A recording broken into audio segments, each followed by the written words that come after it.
Hi guys, മഴയൊക്കെയല്ലേ. ഈ മഴയത്ത് നമുക്ക് ചൂട് ഗോതമ്പ് പുട്ടും ഇന്നലത്തെ ബീഫ് കറിയുമായിട്ട് ഒരു അടിപൊളി ഐറ്റം ഉണ്ടാക്കാം.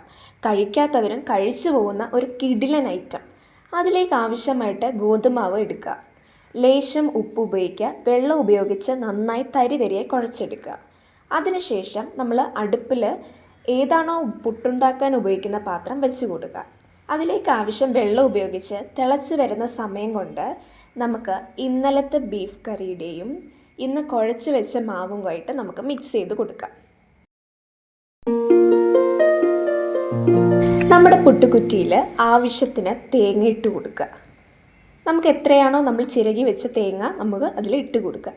അതിനുശേഷം നമ്മൾ കുഴച്ച് വെച്ച അടിപൊളി ഗോതമ്പ് മാവ് അതിലേക്ക് ആവശ്യത്തിന് നമുക്ക് ഇട്ട് കൊടുക്കാം.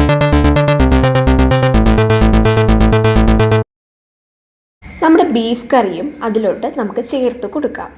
ഇതെല്ലാം കൂടെ ചേർത്ത് നമ്മൾ ഫിൽ ചെയ്തെടുക്കണം.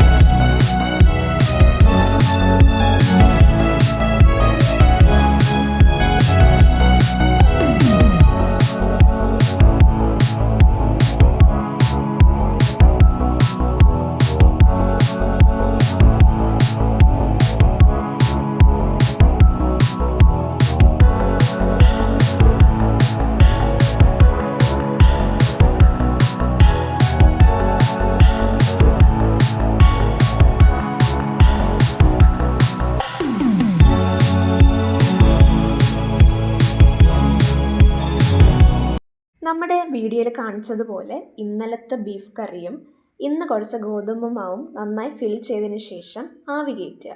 അതിനുശേഷം ഇതുപോലെ ആവി വരുമ്പോഴത്തേക്ക് നമ്മുടെ പുട്ട് റെഡിയായിട്ടുള്ള സൂചനയാണ്. അതിനുശേഷം ഒരു പാത്രത്തിൽ നമ്മുടെ പുട്ട് നമുക്ക് സെർവ് ചെയ്യാം.